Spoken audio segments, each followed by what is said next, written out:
क्या मैच था ये। कितना बढ़िया मैच था। जो आज इंग्लिश ने बैटिंग करी वो एक अलग ही लेवल की थी। उसने 120 रन स्कोर करे in just 86 ball at a strike rate of 139.53। आज जो बैटिंग करी और जो पुल इतने प्यारे मारे, मज़ा ही आ गया देख के। बहुत बढ़िया। और वही रहा, आदिल रशीद को छोड़ के किसी ने अच्छी बॉलिंग नहीं कराई। और पेसरों ने तो ऐसी बकवास बॉलिंग कराई, इवन सब ने, कि जो लग रहा था कि एक टाइम पे कि मैच जीत जाएगी इंग्लैंड, वो हार गई। अब हम स्टार्टिंग से करते हैं स्टार्ट। जब ऑस्ट्रेलिया बैटिंग करने आई तो इंग्लैंड ने, आर्चर ने एंड वुड ने स्टार्टिंग में विकेट निकाल के, आर्चर ने हेड को जल्दी आउट करके एंड स्मिथ को भी जल्दी आउट करके, जो मेन प्लेयर्स थे, लगा कि ऑलमोस्ट मैच ओवर हो गया है। बट मैथ्यू शॉ ने जो मैच्योरिटी दिखाई एक अलग ही लेवल की थी। उन्होंने 63 रन्स मारे इन 66 बॉल्स और उन्होंने बहुत ही अच्छा खेला और बहुत सेंसिबली खेला। मैच की सिचुएशन को देख के खेला। और मानस लाबुशेन ने जो बैटिंग करी, 50 मिस कर दी बट 47 रन्स अच्छा, बहुत अच्छा खेला। और रिक्वायर्ड रन रेट को कभी ऐसा इतना आउट ऑफ कंट्रोल नहीं जाने दिया। बट वो आउट हो गए आदिल रशीद की बॉल में, और जो कि इस मैच के सबसे बढ़िया बॉलर रहे। उन्होंने 10 ओवर्स में 41 रन्स दे के एक विकेट ली। एंड देन जब मेन बात मैच की ये थी कि थर्ड विकेट के लिए 95 रन्स की पार्टनरशिप हुई बिटवीन मानस एंड शॉट।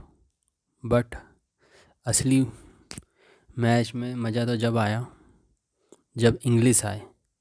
पर मुझे लगा कि एक ट्रिक मिस कर दी बटलर ने। जब इंग्लिश ने आदिल रशीद का ओवर खेल रहे थे तो बिल्कुल ही कंफर्टेबल नहीं लग रहे थे। लग रहा था कि वो आउट भी हो सकते हैं, उनको डिफ़िकल्टी हो रही थी, वो रीड नहीं कर पा रहे थे। बट उन्होंने उसके बाद चेंज कर दिया आदिल रशीद को, क्योंकि उनके 6 ओवर्स हो गए थे जब तक। उन्होंने फिर लिविंगस्टन को बॉलिंग दी, वो कराया, कास को बॉलिंग कराई। उससे पहले वो इतना पिट गए थे कि वो सबसे एक्सपेंसिव रहे। उन्होंने 7 ओवर्स में 69 रन्स दिए, ऑलमोस्ट 10 की इकॉनमी से। तो उनके बारे में तो बात करना ही बकवास है। ये उनकी बॉलिंग की वजह से ही कंट्रोल में रही रिक्वायर्ड रन रेट ऑस्ट्रेलिया के। बट ये था कि जब आदिल रशीद को हटाया तो उसके बाद रूट को लिया है, क्योंकि जब तक शॉट आउट होके कैरी आ गए थे तो उनको लगा कि लेफ्टी है, तो रूट को लेके आ गए, जो कि अच्छा मूव था। बट मेरा अभी भी ये था कि जब इतने अनकंफर्टेबल लग रहे थे, एक ही ओवर जो उन्होंने खेला था इंग्लिश ने आदिल रशीद का, तो उसके बाद उनको एक ओवर कराना चाहिए था।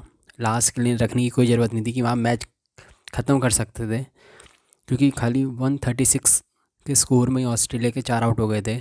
मैथ्यू शॉट आउट हुआ थे। और उसके बाद भी अभी मोर देन 200 रन्स चाहिए थे, पर रूट ने बॉलिंग कराई, ऊपर विकेट नहीं ले पाए। उसके बाद जो असली पार्टनरशिप हुई वो हुई एलेक्स कैरी एंड इंग्लिश के बीच में। उन्होंने भी बहुत अच्छी और सेंसिबली बैटिंग करी।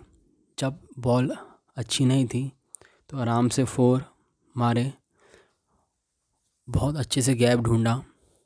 और रिक्वायर्ड रन रेट को कभी ऐसा नहीं था कि 13-14 पहुंच जाए, आउट ऑफ कंट्रोल तो करने नहीं दिया। एक टाइम पे 9 की पहुंच गई थी, 9 के आसपास, बट मैनेज कर दी। कभी 6 मार के वो मार के, क्योंकि इंग्लिश ने आज 6 मारे हैं, मज़ा आ गया। उन्होंने 6 मारे हैं। और वैसे ही एलेक्स कैरी ने भी बहुत ही मिच्योर्ड इनिंग्स खेली। और आते ही जो उन्होंने गैप में शॉट्स मारे, कभी भी ऑस्ट्रेलिया को लगा नहीं कि मैच में बाहर हो गई।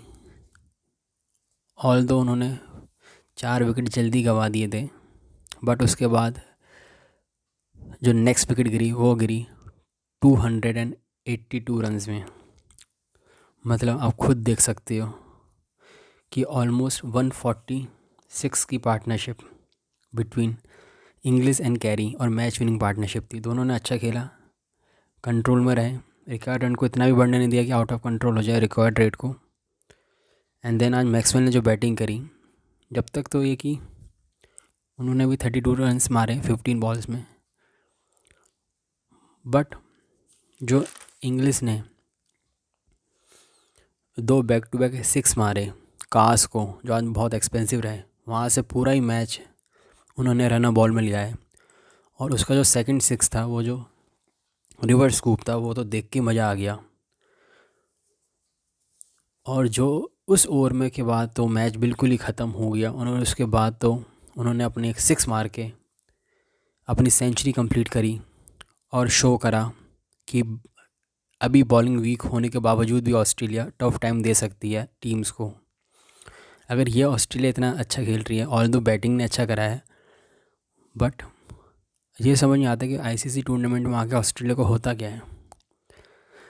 बॉलिंग भी हो, कुछ भी हो, पर जो हिसाब से बैटिंग होती है उनकी, उन्होंने तो बिल्कुल ही मैच अपने उतने फेवर में कर दिया अपनी बैटिंग से ही, इतनी वीक बॉलिंग होने के बावजूद भी। बट इंग्लैंड के लिए सबसे बड़ा कंसर्न है जोफ्रा आर्चर की फॉर्म। आज उन्होंने 10 ओवर्स में 82 रन्स दिए और इवन उन्होंने जो एक विकेट लिए हेड की, वो भी बहुत अच्छी कैच करी, कॉटन बोल्ड। बट आर्चर, जो ओल्ड आर्चर है, वो तो कभी कहीं मिसिंग है। इतने एक्सपेंसिव हो रहे हैं। आज भी 8 की थी इकॉनमी, और वुड ने भी आज इकॉनमी उनकी भी ऑलमोस्ट 8 की थी। उन्होंने भी अपने 9.3 ओवर्स में 75 रन्स दिए और एक विकेट लिए स्मिथ की, जिन्होंने स्लिप में कैच दी। ये पिच बैटिंग पिच थी, ड्यू थी, सबको पता है, इतना इजी नहीं होगा। तो इनको वेरिएशन के ऊपर थोड़ा सा करना चाहिए था डिपेंड, रादर देन वही तेज़ बॉल कराने के चक्कर में, वो करने के चक्कर में। क्योंकि वो जितने आप फ्लैट पिच में जितनी तेज़ कराओगे, और अगर अच्छी लाइन और लेंथ नहीं है, तो आप आराम से इतना एक्सपेंसिव हो गए जो आज हुआ। थोड़े से स्लोअर वन, थोड़ा सा वो करके, और यॉर्कर कराई 1-2 आर्चर ने लास्ट में, जब कोई मैच ही नहीं बचा था। तो आर्चर एंड उसका तो है, फॉर्म नहीं है। उसके बाद भी आप कास को खिलाए जो इतने एक्सपेंसिव रहे, जिन्होंने ऑलमोस्ट 10 की इकॉनमी से रन दिए। तो लाइन और लेंथ इतनी बकवास, जब एट विल, जब मन करे, जब चौका, जब 6, इनको आराम से स्कोर कर रहे हैं। जब भी तो उनकी रिक्वायर्ड 100 कभी अबव 10 की नहीं गई। जब मैक्सवेल ने आराम से आज इतना प्रॉपर खेल, आज मैक्सवेल ने जो शॉट्स मारे, उनके शॉट्स भी इतने अच्छे थे। आराम से जब मन करे वो, जब 4, जब 6 मार रहे थे एट विल। वो आज सबके साथ रहा, कैरी के साथ भी रहा, इंग्लिश के साथ भी, जब मन करे जब बाउंड्री मारी। तो इसलिए वो बॉलिंग अच्छी नहीं थी। अगर आपके टॉप 3 बॉलर्स जैसे कास, आर्चर एंड वुड इतने एक्सपेंसिव होंगे, तो आप कुछ नहीं कर सकते मैच में। पर एक ही देखना होगा कि उनका एक जो मैच है जो मेन टीम से होगा, वो है साउथ अफ्रीका। अगर वो उसको हरा सकते कि नहीं, जिस हिसाब से बॉलिंग है बड़ा मुश्किल लग रहा है। और साउथ अफ्रीका की बॉलिंग इस ऑस्ट्रेलिया टीम की बॉलिंग से बहुत अच्छी है। और अभी मेन बात है कि इंग्लैंड का अभी जो मिडिल ऑर्डर है, बटलर, ब्रुक एंड लिविंगस्टन अभी फॉर्म में नहीं है। आज तो खाली बेन डकेट के 165 और रूट के रन्स थे मेन। तो उसमें उनकी बैटिंग भी बहुत मैटर करेगी कैसे होती है।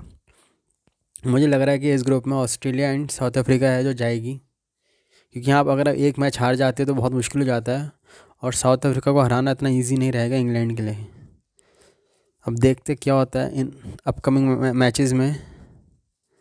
आपसे रिक्वेस्ट है कि मेरा चैनल को सब्सक्राइब करें, आप प्लीज़ सब्सक्राइब करा करें, एंड मेरी वीडियो को लाइक करें और उसकी रीच बढ़ाएं। Thank you very much.